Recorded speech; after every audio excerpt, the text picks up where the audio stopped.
But I thought you liked pudding.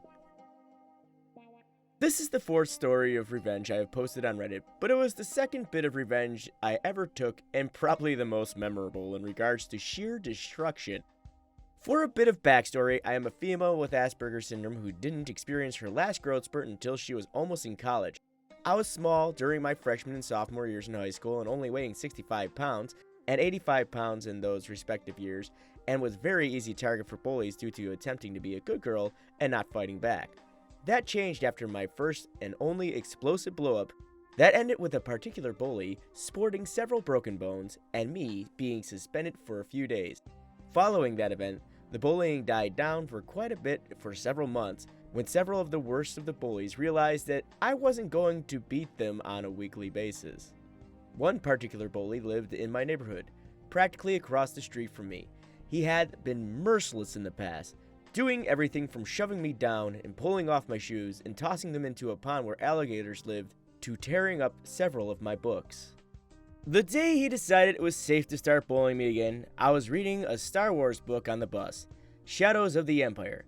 Yes, I was a Star Wars nerd. As our stop approached and I got ready to disembark by closing my book, he came barreling down the aisle of the bus, slapping the heads as he did, and snatched my book before I could stow it away in my backpack. Knowing where this was likely headed, I attempted to hold on to my book only for one of his friends to reach between us and grab the book as well. They were able to take the book through my sheer strength, then I watched as they tore out the pages. That evening, I attempted to approach the first bully's parents with my book, determined to have them replace it. My own parents would have done that, so I was certain that I would be facing similar people who would listen and agree. To say I was mistaken would be an understatement. The boy's father thought of me as only a disabled freak, despite me having better grades than his son, and said it served me right to have my book torn up. The revenge.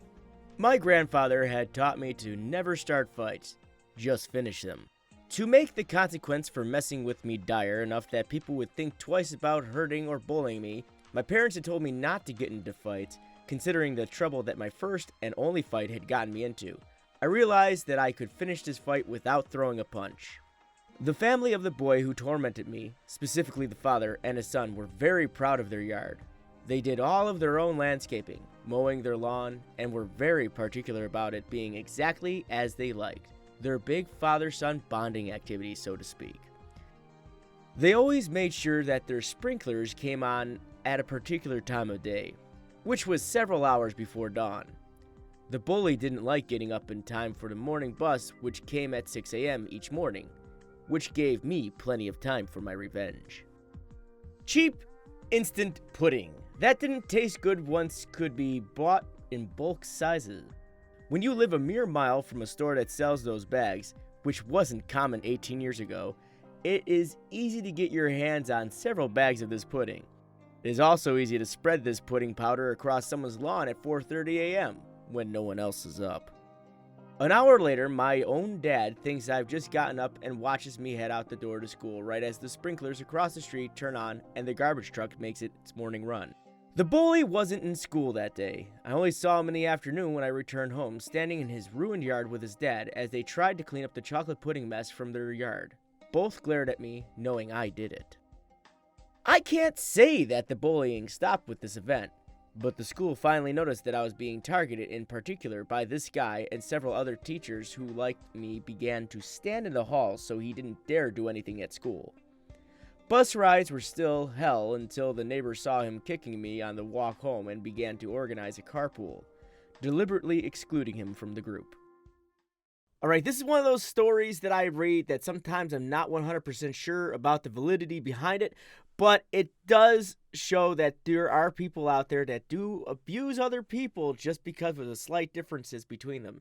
Just because an individual has Asperger's doesn't mean they're not a functioning individual in society, as this story tries to point out. But can you imagine waking up, expecting that nice, lush green grass that you've grown with your son overnight to be completely covered in tasty pudding?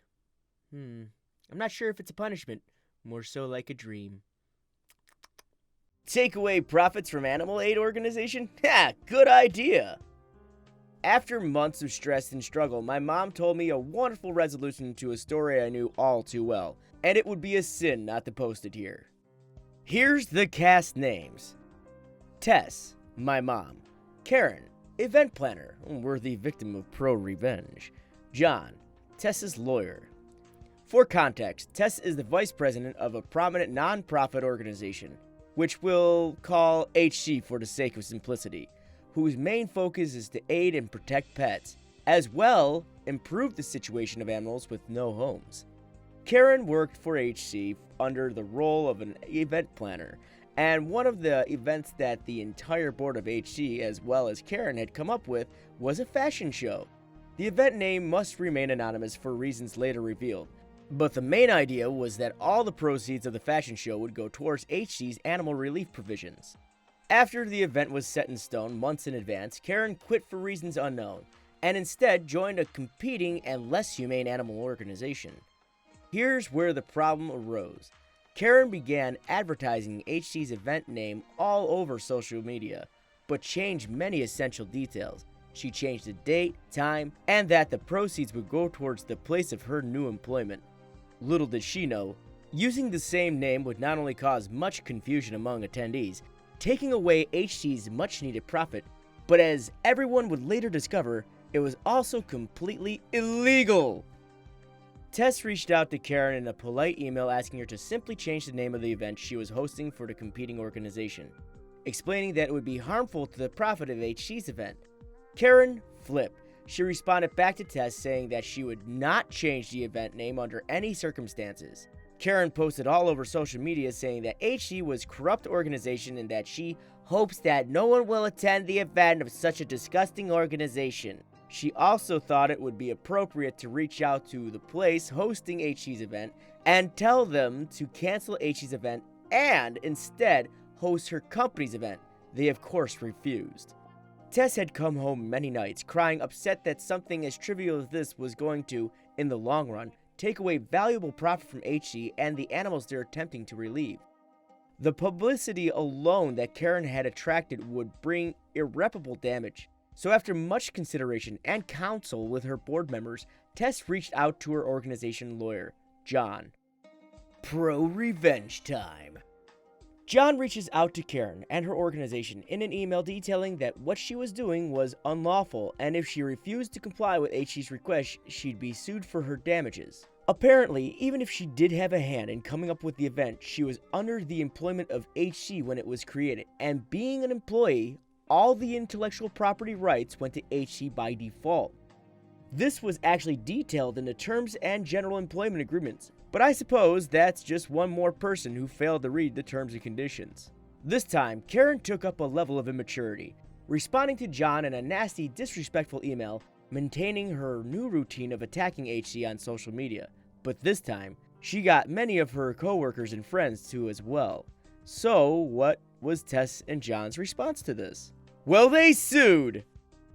Court date comes, and I'll spare all the lengthy legal details, but Karen came out with two choices.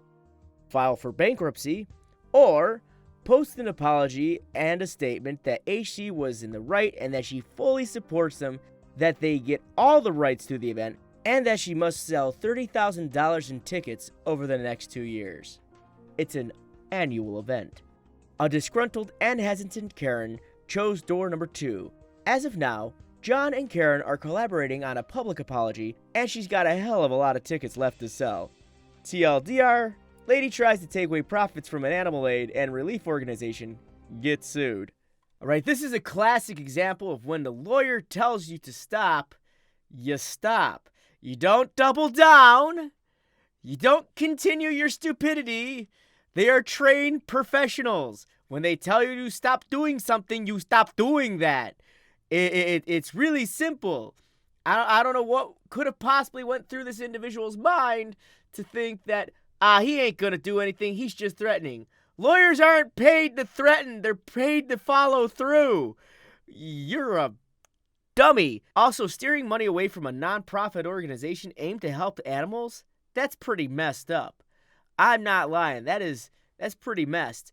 There is something seriously wrong with you. Get help. But that's all the stories I have for today. I hope you guys really liked them. This was another new one I decided to look in, ProRevenge. There's another one out there called Nuclear Revenge, and those are a bit long, but I'm thinking of going into it. I don't know yet. I need to know your opinion. Also, I do have a Discord server. I recommend you guys check that out. The link to it's in the description below. Go ahead and take a look at that. There's a little suggestion section, and I might even make a news section. So if you guys have stories that are along any type of line that would fall underneath subreddit, you can share them with me in there. I thank you guys very much for watching, and I thank you very much for following along. Please, if you're new here, hit that subscribe button. Don't forget to ring that bell icon. We are so close to 4,000 subscribers. Don't forget to hit that little thumbs up button because it makes me oh so very happy. And you guys have been great. You guys have been awesome. And as usual, as always, my friends, stay frosty and keep moving forward.